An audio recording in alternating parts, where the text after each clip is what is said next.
podcast. The best advice I can give, should you choose to visit Vatican City, the best advice I can give, two pieces. A, wear your patient hat. Wear your patient hat and do it in a group tour. Just hire a tour guide. There are zillions of them. Very, very easy to book online because Vatican City is just kind of a zoo. There's 8 zillion people lining up to get in there and to look around. And it's the same at any tourist site in Rome, okay? You go to the Trevi Fountain, you go to the Spanish Steps, you go to the Colosseum. There are people who carve their initials into the walls of the Colosseum, and you just want to smite them. You just want to smite them for that. The arrogance, if you're going to Vatican City, do it with a tour guide. It's very, very easy to do this. And the reason you want to is because it's just a mayhem there. They have something like 4 million visitors a year into Vatican City. And if you choose to do that on your own, it can be just a schmozzle, man. So you sign up with a tour guide, a little tour group, and they'll look after getting your tickets for you. They will get you to the entrance. They will get you through security. There is a ton of freaking security there because that's where the Pope lives, kids. And so they'll get you in and they'll hook you up with a headset, some headphones, and those headphones will connect to a transistor that the tour guide has. And so you can walk through the grounds, the publicly accessible grounds of the Vatican, and you can hear your tour guide, and the tour guide will be giving you all sorts of information that you can choose to listen to or not listen to. The real value is just securing those tickets and having somebody guiding you where you need to go and taking you through the things that you need to see.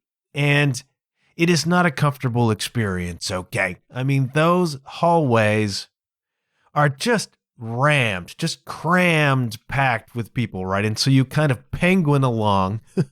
You can't take real strides. You kind of penguin along, just sardined in with these people.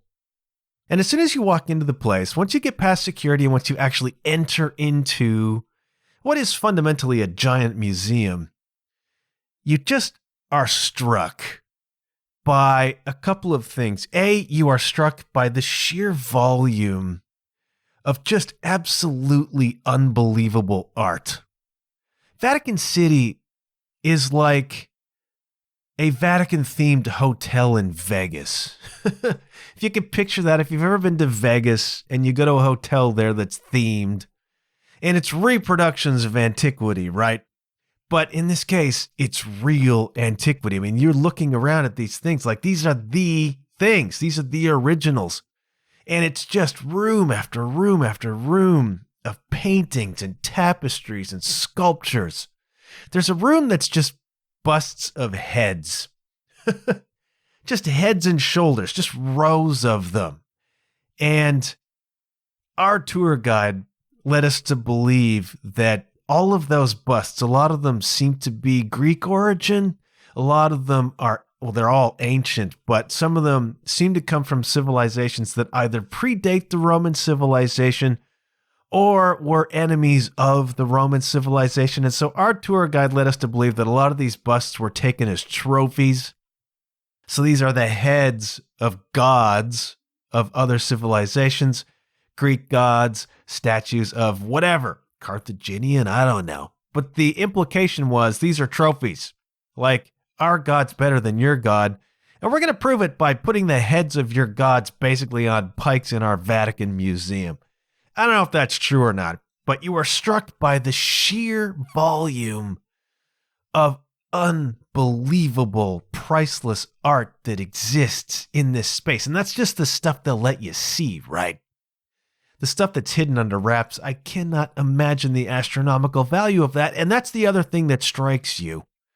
As you roll through Vatican City and you see all this stuff and you think, you know, a fella could run a hell of a soup kitchen on some of the money that's wrapped up in all of this priceless treasure.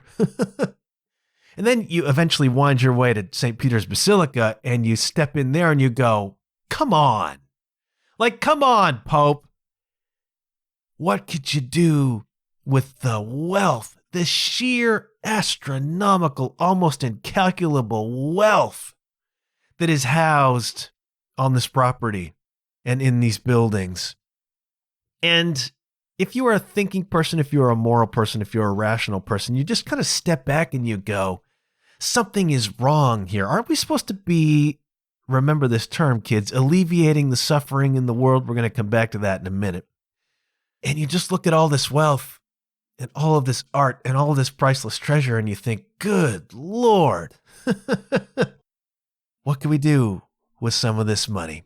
And the Catholic Church is not exclusive in this domain. We look around at billionaires of the world, people who are worth 50, 60 billion dollars, and you think, what could we be doing with that money that's better than buying Twitter? Very easy for me to say, but that's what strikes me as I walk through the Vatican and I just see all this art. I'm amazed by the art because it's incredible. And it's the real thing. It is not Vegas. It's the real thing. And then you're just struck by the wealth of it all, and you go, something is wrong here. Something is philosophically wrong here with all of the wealth that's possessed by this organization that I feel could be better used to alleviate suffering than it is. Again, that's just me being a pinko. You go to the Vatican, we all know the reason we're there, right? We are there to see the Sistine Chapel. And it's like the headliner, and everything else is the warm-up band, but they make you go through that warm-up band. I mean, you're only allowed to be in the Sistine Chapel for like 15 minutes or something like that, and then they flush you out. They can't charge you the fee to get in and just have you in there for 15 minutes, right? There'd be a revolution. So they make you go through all the warm-up acts, which is that Hall of Busts and some pretty famous art and some absolutely extraordinary tapestries. They don't rip you off, man. The opening bands are good, but you're there to see the headliner, and the headliner is the Sistine Chapel. And more specifically, the headliner is the ceiling of the Sistine Chapel, painted, of course, by Michelangelo. And it's worth it. It's worth it, kids. It is worth it. It's worth those opening bands. It's worth penguining your way along with all those millions of people to get there. To just stand and gape in awe and wonder at what Michelangelo produced on that ceiling. Somewhat against his will, okay? Now, the Sistine Chapel painting was done between 1508 and 1512 by Michelangelo, again, reluctantly. All right, Michelangelo was a sculptor. He did not consider himself a painter, all right? And so along comes Pope Julius II, who, by all accounts, was a special kind of narcissistic megalomaniac. Although we have, one or two in the world today who perhaps compare. Pope Julius II tried to weaponize the church, basically. He wanted to be the ruler of Rome, and he wanted the Roman Empire run by the church with him in charge. And so he took many pains to extend his political power throughout the empire. Okay, Pope Julius, kind of a heavy cat. And so it came time to paint. He wanted to paint the roof of the Sistine Chapel, which was a special chapel where the kind of heavyweight Catholic leadership would gather to do their heavyweight Catholic leadership stuff. Special place, special room, okay? Needed a special ceiling. And so Julius II says, I want Michelangelo to do the ceiling. And so they come along and they say, hey, Mike, Pope Julius wants you to do the ceiling. And Michelangelo's like, I don't want to do that. I'm a freaking sculptor, man. I don't want to do the ceiling of the Sistine Chapel. Get Raphael to do it. He's the freaking painter. I don't want to do that. And Pope Julius said, I'm the Pope, and I want you to do it, and this is how I want you to do it. And Michelangelo said, okay, Pope, I'm the painter, and if I'm going to do it, I'm going to do it my way, okay? And eventually Pope Julius backed off and said, okay, Mike, you can do the Sistine Chapel the way you want to do it, but you're going to do it. And to do it, we're going to pay you the princely sum of 3,000 ducats,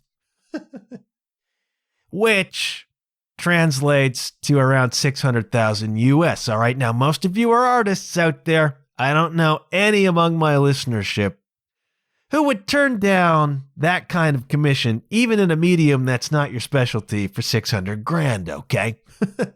Most of us are out there playing for 20 people in a club at 2 bits a gander. All right. We'll take your 600 grand. We'll go have a shot at it. Right. And so you've got to imagine the scope of this project. The Sistine Chapel, 35 meters long. Okay, that's 118 feet. By 14 meters, that's 46 feet wide. 35 meters by 14 meters. Now imagine the ceiling on that. And the ceiling is all vaulted. There's all this interesting architecture up there. It is not just a straight up canvas. It's the biggest freaking canvas of all time, and it's not a flat one. Not a simple job at all. Michelangelo lays out his plan for the thing. It gets approved. He gets some help from some heavy-duty Catholic theologians. He's going to paint the Old Testament story, basically. He's gonna paint the Bible story, but there's going to be an emphasis on the book of Genesis here, all right? The origins of the universe, the creation of mankind, etc., etc., etc., drawn from a lot of the Bible stories. Okay, that seems appropriate for the Sistine Chapel of the Catholic Church. This is 20 meters high, kids. It's a long way up, and they have to build scaffolding to get Michelangelo up there. And so they hire a local cat.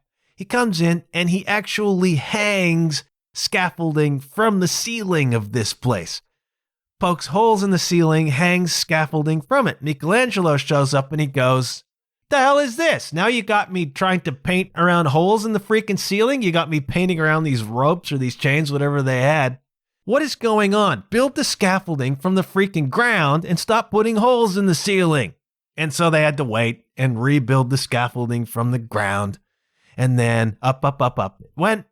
And Michelangelo, for years, stood on this scaffolding, looking up with his neck bent backwards, painting this enormous ceiling, the most intricate, beautiful, incredible, magnificent.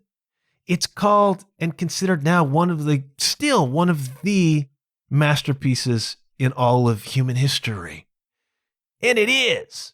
I mean, you walk in, and you can't even take in the freaking scope of it. It's like, how did anybody imagine this? And then how did anybody make this happen? This is fresco painting, and I don't really understand that. But fresco painting is you put the paint onto freshly laid plaster, and something between the two causes a kind of chemical reaction where it's not like you are painting onto a surface. You're painting into a surface. The paint actually bonds with this plaster. And so they had to lay out a chunk of plaster every day to cover that day's work. So they had the dude come in, all right, plaster this section. I'm going to paint this part of it today. Plaster it all up so the plaster has to be a little bit wet, and then you paint into it. And then, I don't know, like how much whiteout would you need if you screwed this up? And then at the end of the day, you shave off the bit of plaster that hasn't been painted upon, and then the next day you show up and you do it again. And this goes on and on and on and on. And some of the most famous painting that's ever been produced is in the Sistine Chapel, right? It's on that ceiling. You think of the creation of Adam, that famous image of God reaching down and his finger is pointing and Adam's finger is pointing up. It's the creation of Adam. And there's a subtle dig in there. There's a shot at the Pope. Because the Pope Julius II, was a bit of a dick. Michelangelo was a bit of a dick. The two did not get on. Michelangelo didn't even want to freaking do this. So there's one tableau. There's one fresco. It's the creation of the sun and the moon. And if you look at God as he's creating the moon. It's shot from behind, and his whole butt's hanging out. His tunic is such that his whole butt, the moon, is hanging out. And people say that was Michelangelo taking a direct shot at Pope Julius. I love this kind of subtle little jabs, well, even not so subtle, little jabs that appear in pieces of art that way. Michelangelo did that sort of thing. So God's whole butt is hanging out as he's creating the moon. And apparently that's a shot right at Pope Julius II. I don't know, but it's staggering. And so you eventually go all the way through the Vatican and you wind up, here we are. We're at the Sistine Chapel, and a kind of a ripple goes through your little tour group, and the hair stands up on the back of your neck. And then they guide you through into security. Again, there's tons of security all around this building, inside it, because the Pope lives there and there's priceless, precious art everywhere. And then the Sistine Chapel, you're not allowed to take photos in there, right? And that's a bit of a muddy thing. But here's the origin of that. So back in 1980, they planned a major restoration of the ceiling because over the course of hundreds of years, it just gets dirty, it gets filmy, it gets greasy. There probably was smoke in there at some point, pre-electricity, and that just tars up the ceiling. So it was all faded and covered over, and the real essence, the real power of the art was hidden just by centuries of grit. So we're going to clean that. We can't afford to do it. Way too expensive. Even the Catholic Church couldn't afford to do it out of pocket. So we're going to contract this out to somebody. And so along comes Nippon TV from Japan. And they come in and said they made a bid of something like $4 million to do this job. But as part of the deal, they won the contract to restore the ceiling. As part of the deal, they also got image rights, right? So we can come in and we have exclusive rights to the imaging and copyright to the images. We can shoot documentaries. We can make books. We can be the ones who publish the pictures of the ceiling. And that winds up being a cash cow, right? Because they have exclusive access to this art, to these images. And then they can reproduce them and they can sell all their stuff and they make a killing off that, right? Presumably. It gets fuzzy, though, because apparently the terms of that deal were you can have the exclusive image rights to each section of the restoration after it's done for 3 years. Now, the restoration took a long time, painstakingly done. So you do one section of it, and then for 3 years, you've got exclusive image rights for that section. Then on to the next section, on to the next section. And then they finish the restoration, and all of the copyrights ran out on that. Again, 3 years after the last one, they lost the image rights to that section, and that was it. So I think theoretically that doesn't wash anymore. I think for a long time, Nippon TV's copyright control has been long gone. But the Vatican has maintained this no image policy, partly, they say, because flash photography would destroy the ceiling. I don't really know how that works, but I've heard that before with other pieces of art, your Mona Lisas, your Last Suppers. I don't know. They say now that modern cameras don't have that effect. I'm not equipped to say. The true scuttlebutt, and I don't want to be cynical, but what they really say behind the scenes is you can't take pictures of the ceiling in the Sistine Chapel because out in the gift shop, they've got wonderful colored reproductions of that ceiling, and they prefer you buy them. Might be a money grab, I don't know. But heaven help you if you whip out your phone and try to grab a shot of the ceiling because security will be on you like a pit bull on a poodle, kids, all right? So you just don't do it. And the idea is you go into the Sistine Chapel, security everywhere, and then you just stand and your freaking jaw drops. And you look up, 20 meters up, with your neck craned backwards to see it, and then you realize Michelangelo stood that way with his arm above his head painting for years. The physical toll must have been just astronomical. It must have been devastating. But the ceiling, to call it a masterpiece is to do it a disservice. It's the largest canvas in the freaking world, painstakingly painted. Something like 300 human figures over the course of this ceiling. And it's overwhelming. It's like you almost can't even appreciate it because it's so huge and it's so detailed and it's so, since the restoration, so vibrant and striking that you just stand in wonder and you realize this is true genius at work. This is not even just the scope and vision of it, but the actual execution of it is absolutely stunning and staggering. And you only get like 15 minutes to look at it. And then you make sure you find the creation of Adam and you look at the Last Judgment and you look for God's ass, if you can find it. And then you just sort of put your hand on your forehead like mine is right now. And you just go, what? One dude did this? It's just staggering.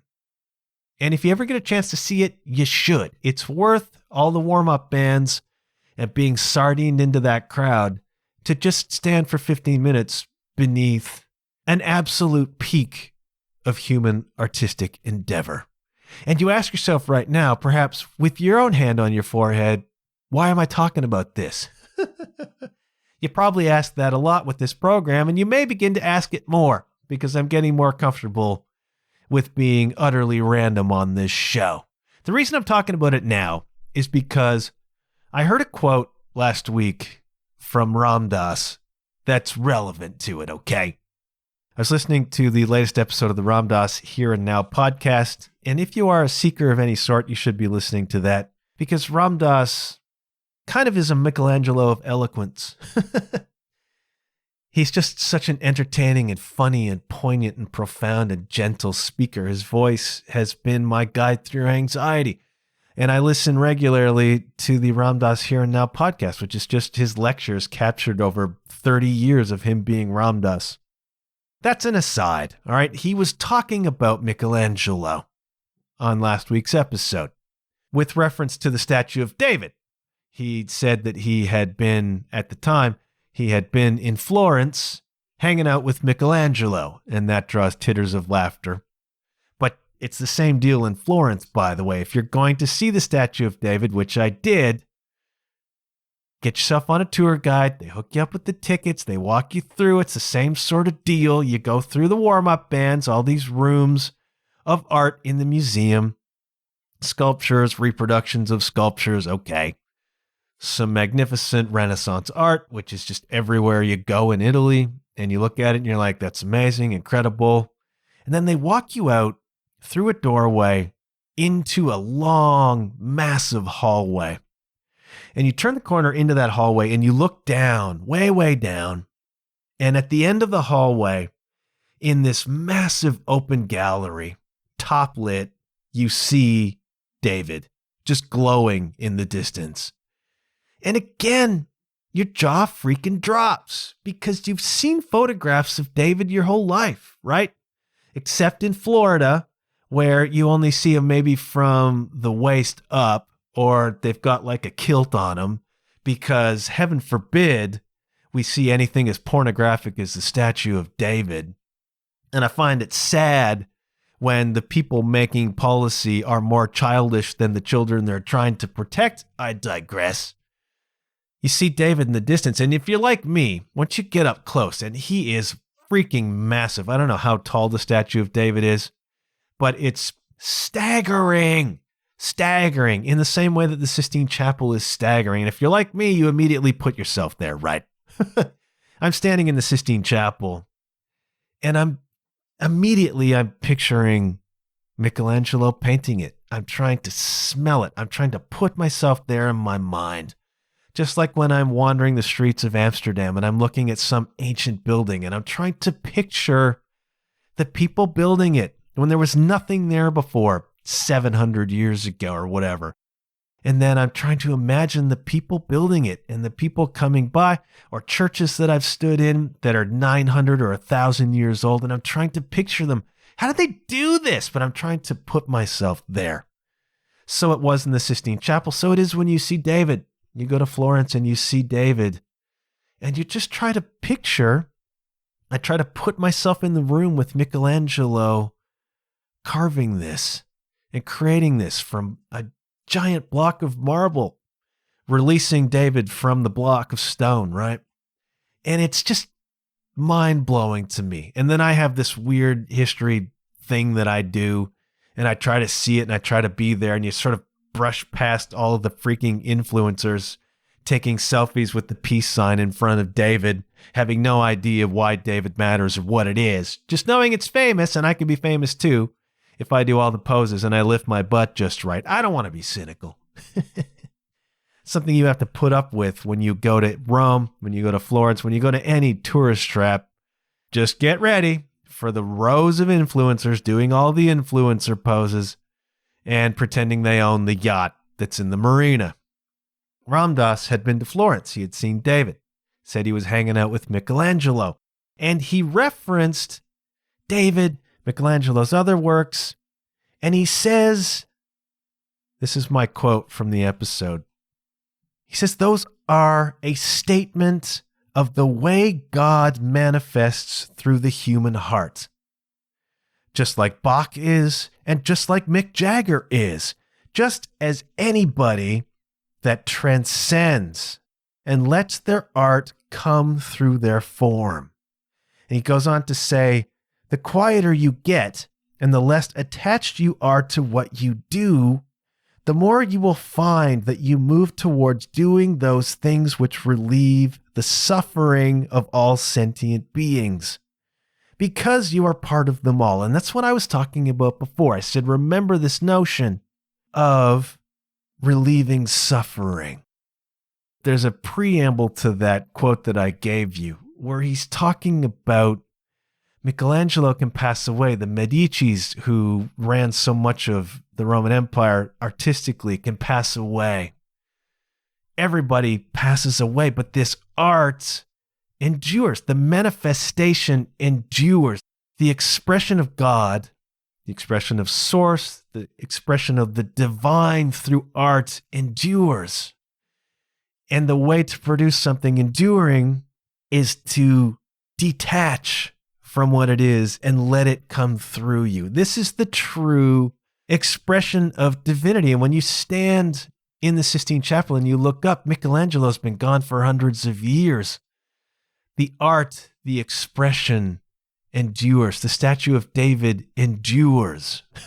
Mick Jagger somehow endures. And that just really struck me. All right, as I do this podcast, as I fumble along as a musician, wondering what on earth I'm doing and why, more and more and more, I am trying to simply not be calculated about it, not attach to things like download numbers and that kind of stuff, or attaching to things like the podcast has to be done this way, not necessarily the way I want to do it, but the way the experts say it has to be done or it's not going to be successful. And I think a lot of my musician friends get wrapped up in, well, no, the song has to have this chord structure, or it's got to be laid out, verse, chorus, whatever. It's like you have to meet these parameters or these metrics. Or artists who may not trust their own vision of how they want their art to be, but they're trying to copy whatever is hot. Or novelists that write to the market, and it's like, it's not my true expression. It's not what I really want to do. It's not what's bursting to get out of me, but I'm going to do this calculation to try and make it what the market wants. And I find this all of the time as I produce this podcast, and I'm on a quest lately to be way less calculating about it and way more intuitive about it. And if you listen to this quote from Ram Dass, it's this intuition. It's this art that comes out of you when you remove the shackles on it, when you remove the parameters on it, on what it has to be, how it has to be done. Then the art that endures, when you take ego out of it, in a certain sense, when you take humanity out of it and just become a conduit for what the divine or the in-spirit, the inspiration wants to express through you, this is when you create something that endures. It may not create something that gets you 3,000 Renaissance ducats, but it becomes the expression of what's possible for you to express, right? And this is one of the things that tore me up as a fiction writer when that was my focus, is that in the early days, so much of it is what came through me. And I enjoyed this peculiar delight in the fact that anything was coming through at all, right? I would get to the end of the day's work and be like, wow, where did that come from? And then I would find, as I was writing out novels, that the story would take twists and turns, and then it would come back in on itself in ways that I did not plan and could not plan. It would just come through me, and it would work in this peculiar way. And I'm sure you found that, you songwriters. I'm sure that a lot of you have done stuff where you're like, this isn't any good, but it feels right. And then as you listen to it, you're like, this is real. This is real. And some of that stuff that maybe I wrote that was way more calculated, perhaps less raw, a little more polished, academically works better, but doesn't feel the same. Again, it's this spirit. It's this inspiration. What happened to me is that I lost that. And I began to get wrapped up in whether what I was writing was publishable, whether it was comparable to what other stuff was available. I'd go to the bookstore all the time and I'd pick up books and start reading them. I was like, well, is mine like this? Does it work like that? Does it have all of these elements? And what eventually happened is that I became so imitative of other writers because they obviously had the secret sauce. They had the magic formula. I became so imitative of other people's tone. I became so imitative of other people's ideas that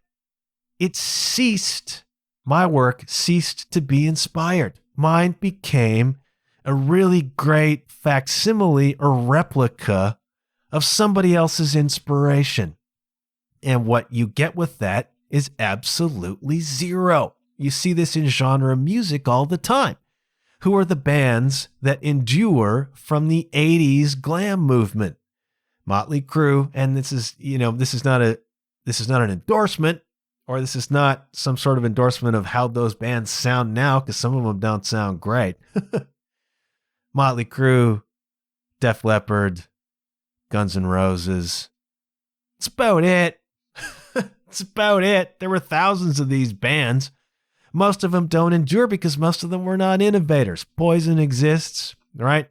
You think to yourself, Poison is an innovator, but Poison was at the forefront of at least the glam look. I mean, they took it to a particular extreme, and then there were bands that came along and imitated from that. Ditto Motley Crue, right? Van Halen exists because nobody sounded like freaking Van Halen when Van Halen emerged on the scene, right? And again, you might not consider Poison inspired. My point is, it's very easy to become an imitator of what's working in that moment. And a lot of bands do that. A lot of writers do that. A lot of podcasters do that. And it's so easy to get wrapped up in becoming a facsimile of somebody else's inspiration. That's Ram Dass is saying, the art that endures, the creation that endures, is what comes through you from the creator, what comes through you from divinity, however you define that. And I learned the hard way that that's true. And I don't think I've created anything divine ever since my first forays into writing. And they may not be good, but they were real, right? They were, to a certain extent, they were at least honest, all right? It doesn't mean you don't learn technique. It doesn't mean you don't improve. It doesn't mean you don't get better. I just feel like if you come into it not doing what's truly yours to do, you can't create what has the potential to endure, that can come through you. And the only way to do that is to remove these ego shackles, to remove this fear, to remove this trepidation, and to move in the direction that really moves you, that really excites you. And I wrestle with this all the freaking time with the podcast, because the other thing you have to do is to let go of your attachment to the results of that work. And so when you get caught up in download metrics as a musician, as a podcaster, stuff that's really fundamentally out of your control, as a YouTuber, as an Instagram influencer, if it becomes way more about the downloads or the metrics than it is about creating the art, however you define that, you begin to run into trouble, man, because you might create something wonderful and potentially enduring and divine and inspired. And if not enough people have access to it, not enough people download it, you'll be upset about it and you crush that inspiration, right?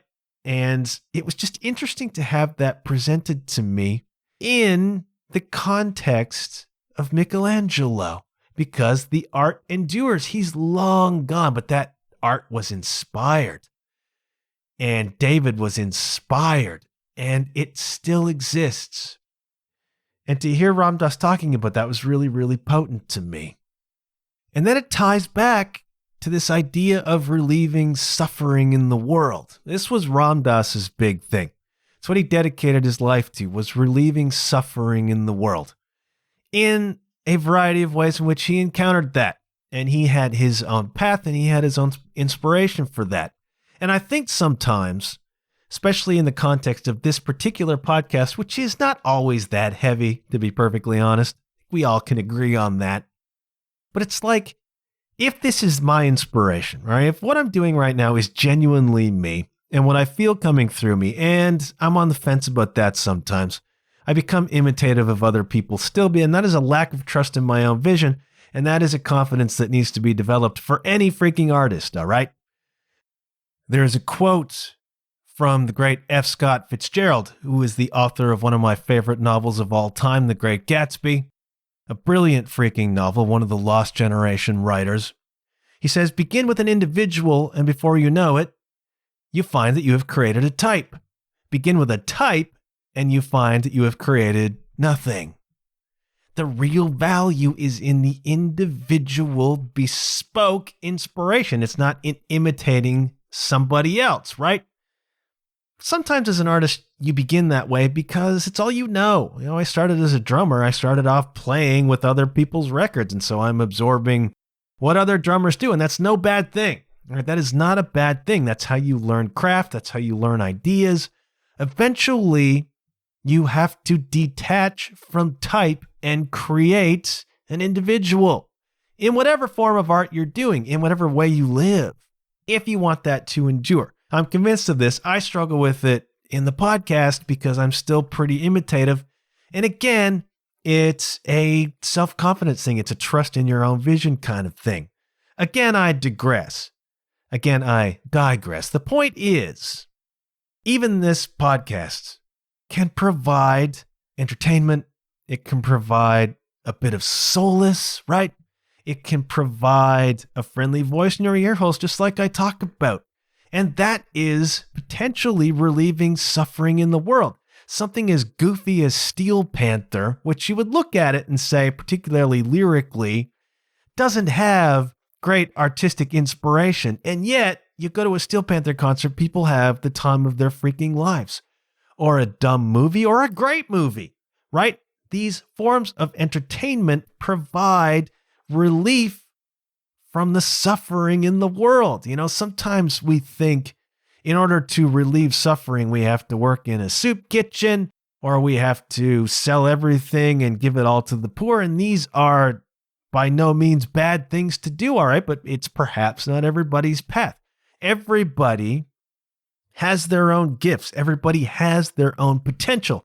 Everybody has their own ways of giving. And I have struggled sometimes with feeling like I need this show to be heavier and to have lessons in it and to have all of this edification in it in order for it to be valuable. And then I've realized over time that sometimes the value is simply in the listening. You know, like I listen to several podcasts that are just people being funny, you know, and comedians provide this incredible service to humanity by providing laughter, providing an outlet. Musicians inspire. I go to that King's X show a few weeks ago, and there's 1,000 people, 500 people, whatever it was. There's an audience of people who are having their suffering relieved for an hour and a half, listening to their favorite band play and singing along, right? And there's a catharsis in that, which is a release of emotion. And the more I look around and the more I absorb and endure some of the freaking madness in the world, your Ukraines, your Gazas, your Gong Show in America, where it just seems like the idiots keep doubling down on their idiocy and winning, and the violence that you can absorb and the anger that you can absorb if you put yourself in a place where that stuff can stick to you. And I've been guilty of doing that lately. Like, I'm getting way too wrapped up in the news about criminal trials and election projections and this kind of stuff, and spending too much time on Threads, which is beginning to devolve into just another Twitter, and reading comments on stuff where people are just such dicks, if they're even real people. And so you can begin to absorb other people's suffering and begin to perpetuate your own suffering. Okay, that's another way to protect yourself, is to just stay away from the BS, man. It's hard though, all right? We live in a social media world where the BS is front and center all the time. It can be very, very difficult to protect yourself from it. Endeavor to do so, okay? Do a better job of it than I am right now. Point is, there's a lot to be upset about and disgruntled about and disheartened by in the world these days, all right? There kind of always has been, but we just sort of live in a world now with a 24-hour news cycle where we're all plugged in and wired in all the time. We're inundated with it in ways that we haven't always been, you know? And sometimes I've had to realize just providing 50 minutes of a friendly voice or a positive outlook or something interesting, a distraction, that in itself is noble, right? There is nobility in that. Simply distracting for the purpose of relieving suffering. And all of a sudden, I become a podcasting Mother Teresa of Calcutta, because I'm sitting here talking about whatever the hell it is I'm talking about most of the time. And you don't really see that as potentially a service to humanity, but it can be if that is what's in you to give, right? Some people relieve suffering by providing open heart surgery services, all right? You don't want me to do that. You might want me to podcast about it. You don't want me to do it, right? Other people relieve suffering by being the person who cleans up stuff after it's all over, right? Or does the lighting and makes the show better. Other people relieve suffering simply in a very localized way. They go to a job and they work it and they provide for their family, and that relieves the suffering there. Or they move into a better house or a better neighborhood or whatever. Some people are cops and they're on the front line, or they are firefighters and they're on the front line. And some of them are people like me who run their mouth once a week and play the drums. And if that is if that's what's in you, if that's where your potential lies to relieve suffering in those ways, then that is noble. There is nobility in that, in being an artist, right? Even if that art is playing AC/DC covers on a Friday night, and for 2 hours you pull people out of the state of the world and into a vibration of potential and happiness and joy, that is noble. And I've had to remember that. I've had to have Ram Dass remind me of that nobility. And the Sistine Chapel is just evidence of it, right? Michelangelo had a uniquely special gift for relieving suffering through the beauty of his art. What he left behind endures, you know. And I don't know if this podcast will endure or not, but I hope it's providing something for you right now, okay? And if it is, you might consider supporting it on Patreon. Yes, folks, there is a Patreon page for this podcast. It is patreon.com/JohnHuffPodcast, where if you are affected and inspired by the nobility, if your suffering is relieved, once a week by having a friendly voice in your ear holes, please consider supporting me there. I have one tier of membership. It is $5 a month. And it's you saying to me, dude, I recognize the inspiration. I recognize source in your work. And I see that you are relieving suffering and that is noble, and it is worth $5 a month of nobility to me. Patreon.com/John Huff Podcast. And thank you to the people who have signed up to do that so far. I have merch, john-huff.com/shop. I'm on the Instagram. I'm on Facebook. I'm on Threads for now. Threads it seemed like an upbeat place to be 4 or 5 months ago when I kind of got serious about it, or at least started paying attention. And more, I just find it's just negative. Like, I pull up Threads this morning over brekkie, and God love whoever it is that invented coffee. Your inspiration lives on. And I just sort of look at a couple of the first posts that pop up, and it's like, what's the worst movie that's ever been made? What's an artist you can't stand? What song do you hate? And then a bunch of Trump stuff. And I'm like, dude, there's not a high vibe happening here. Maybe I've taught the algorithm something. I don't know. But it's like, okay. For the moment, I'm on Threads, Instagram, Facebook. You can follow the show there. And word of mouth remains, as ever, the best advertising, kids. So if you don't want to buy merch and you don't want to do on Patreon, or you don't care about social media, God love you. Please tell a friend that this podcast exists. And if you know somebody who would just like what we're doing here, would like to be inspired, educated, entertained, likes new music, please just tip them off that this program exists. Share the teasers that I put out. Thank you ever so kindly to all the people who have done that. Canadian Apple Podcasts could use a new review, kids. If anybody feels like warming my cockles, I could use another 5-star in a review on Canadian Apple Podcasts. I got a nice review on American Apple Podcasts. I don't have it in front of me, or I would read it to you. Thank you. And thank you, as ever, for all of your support. Got new music for you. I had to break this episode into 2 chunks because I had to look some stuff up. And so I don't know how long I've been going here. Feels like we're getting to the point where I should be talking about new music. And I have some that's relevant to the episode this week, all right? There's a band. It's another one of these bands that's been around forever that I never even heard of before. I think of some of the others I have covered recently on this program. I thought, hey, I'm getting into a new band. And it turns out they've been around for 30 years. So it is with Nada Surf. Some of you will know Nada Surf. They are an indie rock, alt-rock band, came out of NYC in the early 1990s, and were a thing for a minute. Their first album, produced by Rick Ocasek of the freaking Cars, man. And it's one of those kind of fairy tale stories where they loved the Cars, and they had some demos, I think, and they were at a show or something, and they happened upon Rick Ocasek and slipped him the demo tape.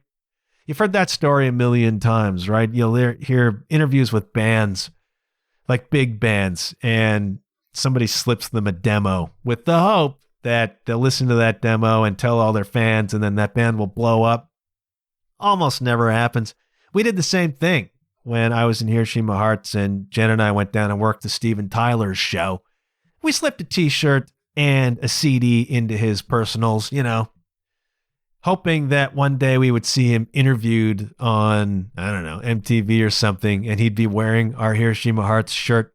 Hasn't happened yet, but that's a time-honored tradition. It worked for Nada Surf, okay?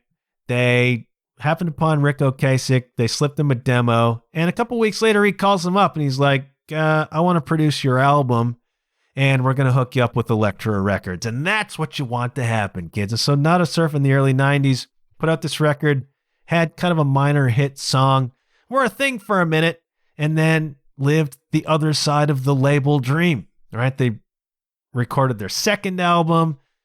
Elektra was like, I don't really hear a single on this, guys. Not super into it. I think they released it in Europe. It did okay, but Elektra's like, this is not doing what we wanted to do. You're out!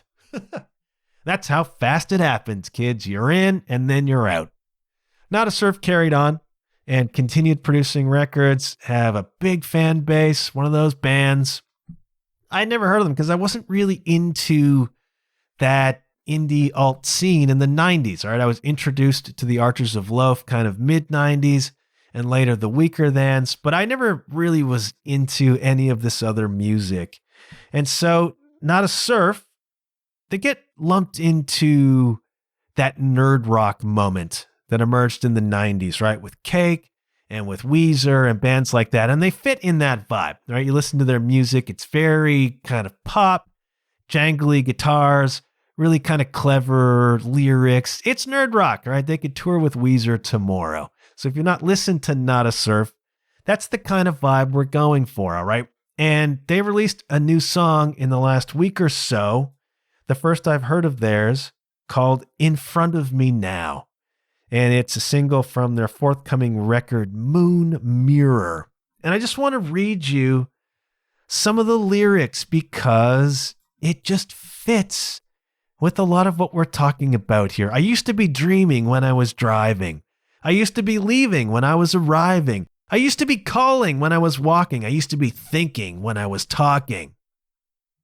I used to be counting when I was sharing. I used to be blanking when I was staring. I used to be rolling when I was parking. I used to be raining when I was sparking. Today, I do what's in front of me now. Today, I do what's in front of me now. This is all about a kind of philosophy that I've begun to adopt as a drummer, that I've begun to adopt as a podcaster, which is to be less calculating, to be less wrapped up in the future, less wrapped up in the past, and simply taking life as it happens, right? That's what they're talking about. I used to be stopping while I was trying, right? It's working at cross purposes.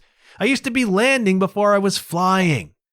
This is really clever stuff. I used to be landing before I was flying. It's like anticipating the destination and completely overlooking the journey. And it's all about the journey, kids. I used to be haunting, not just remembering. In the middle of summer, I was Decembering. I think that's my favorite line.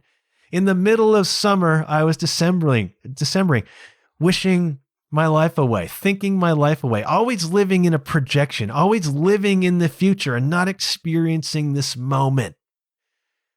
I do this so much. I have done this so much as a drummer, getting wrapped up in who am I going to play with? What is the next gig going to be? What am I going to do with my life? How am I going to make this podcast work? How am I going to make a living? How am I going to? I'm Decembering in the middle of summer.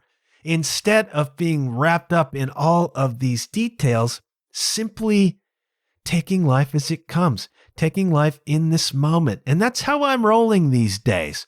It's like, okay, what opportunity is presented to me in this moment? Might not be a drumming thing. It might be a freelance writing gig. It might be some other thing, but it's like, what's presenting itself right now?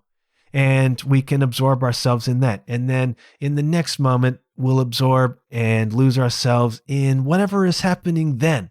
Instead of projecting 6 months down the line, how are we going to deal with this? How are we going to do it? I mean, there are times when that's necessary. You're working on a project, right? Planning is required, but getting wrapped up in all this minutia and projection and thinking in the past, instead of being right here, right now. Always rewriting what I was reading.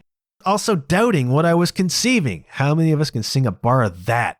I used to be dropping when I was collecting. I could have been building, but I was dissecting.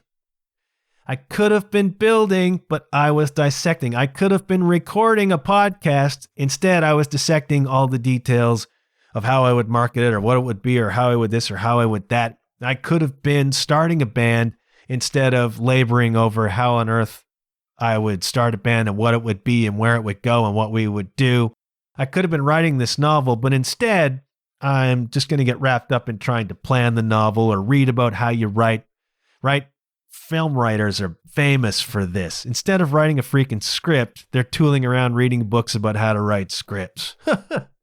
I could have been building, but I was dissecting. Today, I do what's in front of me now. I used to be missing when I was kissing. Why wasn't I present? I could have been living. I used to be dodging when I was catching. I used to be dying. I could have been hatching. I used to be drowning when I was drinking. I was only masking. I could have been feeling. You used to surround me wherever you found me. I could have learned more from friends I had round me. I used to be falling when I was leaning, catastrophe courting. I could have been dreaming.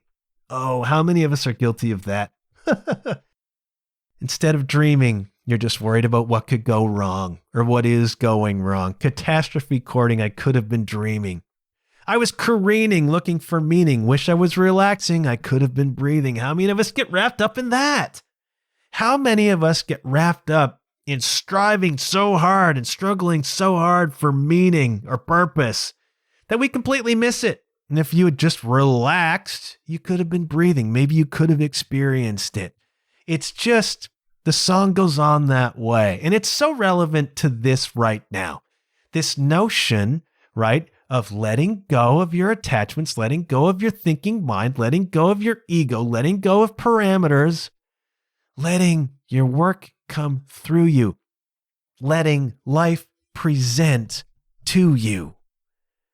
I have been so guilty of this. Guilty is the wrong word. It assigns blame. It's not that.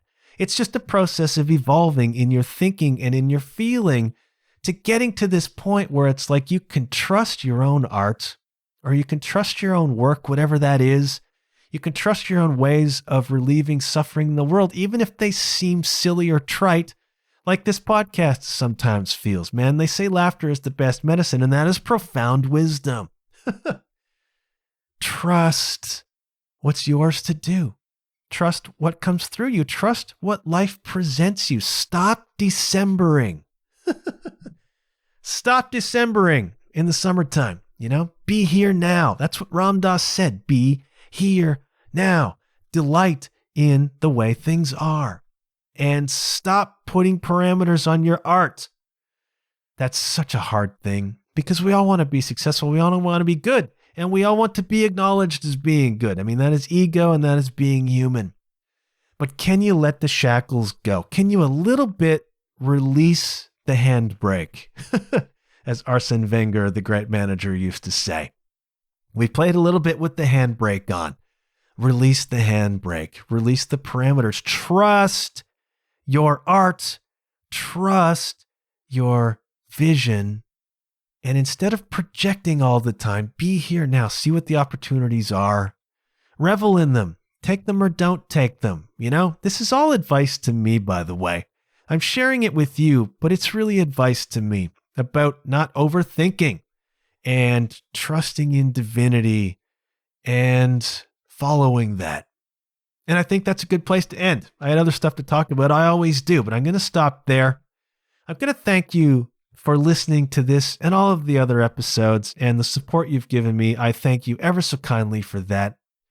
Going to shutting up because I'm losing my voice, except to say good things really do happen when you put yourself out there, especially when you put yourself out there under guidance of your intuition, under guidance of the divine. Trust your art. Do what's uniquely in you to do. And hey, kids, I'll check you later. Yeah.